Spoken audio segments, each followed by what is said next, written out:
Hello everyone.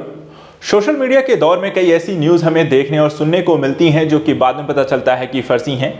Fake news का दौर जो है लगातार बढ़ता जा रहा है और सरकार के द्वारा लोगों को गुमराह होने से बचाने के लिए इसको अपडेट भी किया जाता है और इसको फैक्ट चेक यहाँ पर करके बताया भी जाता है।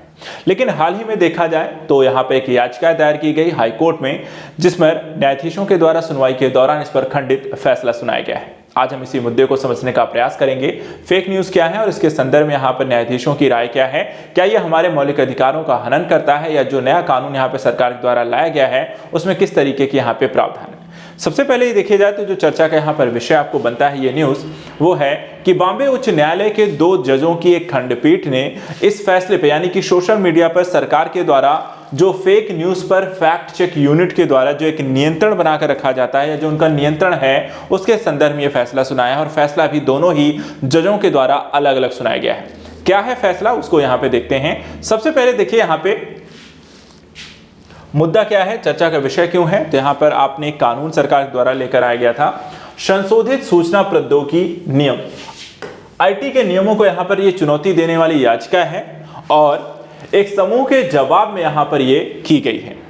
जो नवीन संशोधन लेकर आया गया है केंद्र सरकार के द्वारा, उसमें फैक्ट चेक जो यूनिट है इनके माध्यम से सोशल मीडिया पर फर्जी समाचार की पहचान करने का फैक्ट चेक यूनिट को एक अधिकार दिया गया है।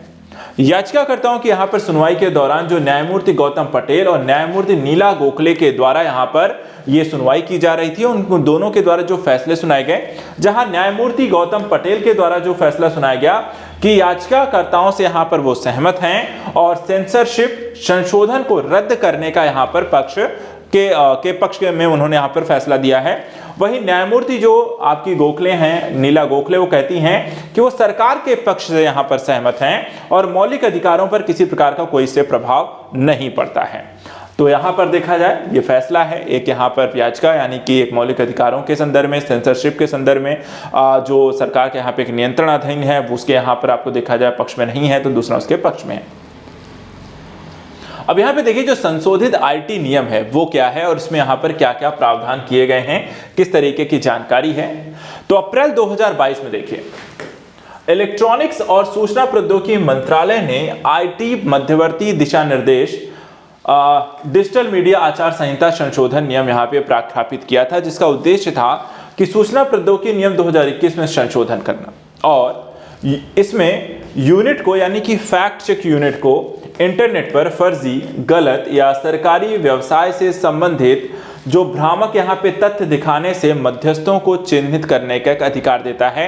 यानी कौन से यूट्यूब चैनल या सोशल मीडिया प्लेटफॉर्म्स हैं जो यहाँ पर सरकार से संबंधित अन्य तरीके के यहाँ पे गलत खबरें यहाँ पर प्रचारित कर रहे हैं। मध्यस्थों को अपने प्लेटफॉर्म से ऐसी सामग्री को यहाँ पर हटाना भी होगा और कानूनी प्रतिरक्षा के रूप में यहाँ पर उसे स्वीकार भी किया गया है।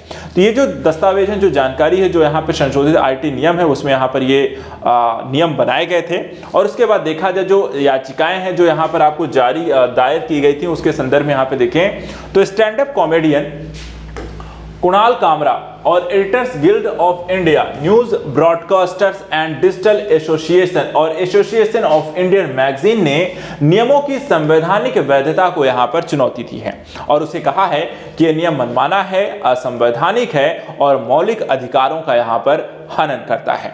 और इन्हीं आधारों पर देखा जाए तो याचिकाएं जो है दायर की गई थी। अब यहाँ पर देखा जाए सरकार का इसमें पक्ष क्या है। सरकार कहती है कि जो लक्ष्य है सरकार का इस तरीके के संशोधन के माध्यम से कि जो राय है या आलोचना है या व्यंग्य है या हास्य के विरुद्ध यहाँ पर सरकार किसी भी तरीके से लक्ष्य यहाँ पर टारगेट करके इनको यहाँ पर कोई टारगेट सरकार नहीं कर रही है। केवल सरकारी कार्यों से संबोधित सोशल मीडिया पर नकली, झूठे और भ्रामक तथ्यों को प्रतिबंधित करने के संदर्भ में देखा जाए तो इस तरीके के फैसले यहाँ पर लिए गए हैं। यहाँ पर किसी को टारगेट करके ऐसा कोई भी रूल्स रेगुलेशन यहाँ पर नहीं बनाया गया है। अब यहाँ पर अगर हम देखें रद्द करने के पक्ष में जस्टिस पटेल के जो तर्क हैं वो क्या है।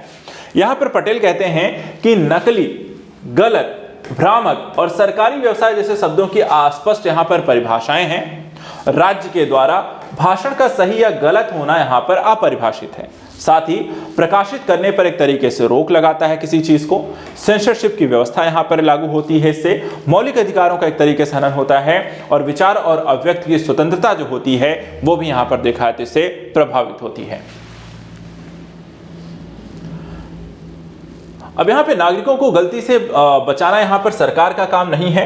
ये यहाँ पर हर चीज़ पर सरकार एक पेरेंट्स की तरह काम नहीं कर सकती कि वहाँ पर आप हर चीज़ बताएं ये सही है गलत है, ये करना है ये नहीं करना है। लोगों को अपने संदर्भ में यहाँ पर फैसले लेने, कंटेंट जब बनाने हैं उसको संदर्भ में यहाँ पर उनका डिसीजन लेने का अधिकार है। सरकार को गलती करने से रोकना प्रत्येक नागरिक का यहाँ पर अपना कर्तव्य है। साथ ही प्रेस सूचना ब्यूरो की यहाँ पर सक्रियता इससे बढ़ती है, पक्षपात की यहाँ पर इससे संभावना बढ़ती है और सरकारी कंपनियों, सरकारी दृष्टिकोण के संदर्भ में यहाँ पर इसको बढ़ावा मिलता है। वहीं एक तरीके से कानून शोषणकारी प्रवृत्ति को भी यहाँ पर बढ़ावा देता है। वहीं नियमों के पक्ष में जो न्यायमूर्ति गोखले ने यहाँ पर आपको तर्क दिया है वो भी देख लेते हैं। पक्षपात का आरोप देखा जाए तो पूरी तरीके से वो कहती है यहाँ पर अनुचित है। यूनिट का जो गठन है वो पूरी तरीके से अज्ञात है और न्यायिक व्यवस्था जो है सदैव यहाँ पर आपको उपलब्ध रहती है किसी भी संदर्भ। दंड की देखा जाए प्रत्यक्ष व्यवस्था यहाँ पर कोई नहीं किया गया है कि आपको कोई दंड दिया जा रहा है इसके लिए। साथ ही मौलिक अधिकारों पर भी कोई प्रतिकूल यहाँ पर प्रभाव नहीं पड़ रहा है। सिर्फ आपको ये कहा जा रहा है आपको कोई कंटेंट है वो गलत है उसे हटाइए, बाकी आपको कुछ कहने बोलने के संदर्भ वहां पर कुछ नहीं कहा जा रहा है। शिकायत निवारण तंत्र और अपीलीय प्राधिकरण का यहाँ पर गठन है जो कि यहाँ पर इस तरह के मामलों की सुनवाई करने के लिए व्यवस्थित है। गलत सूचनाओं पर प्रतिबंध यहाँ पर आवश्यक है क्योंकि इससे जो है जानकारी जो होती है गलत जानकारी लोगों के बीच जाती है, भ्रामकता फैलती है और ये यहाँ पर सही नहीं है। और प्रामाणिक जानकारी तक पहुंच होना भी यहाँ पर आपको आवश्यक है। तो इस तरीके से यहाँ पर इस मुद्दे पर फेक न्यूज को लेकर के दोनों ही न्यायाधीशों का यहाँ पर अपना अपना तर्क है तो अपने ही संदर्भ में, लेकिन यहाँ पर फेक न्यूज अपने आप में एक बड़ा मुद्दा रहा है जिसको लेकर के यहाँ पर ये चर्चा का विषय है। आने वाले समय में इसको लेकर के अगली पीठ में यहाँ पर सुनवाई हो सकती है। देखते हैं यहाँ पर इसको लेकर के आगे क्या निर्णय लिया जाता है। फिलहाल आज के लिए इतना ही, मिलते हैं नेक्स्ट वीडियो में कुछ और इंपॉर्टेंट टॉपिक्स को लेकर के। Thank you so much and good luck.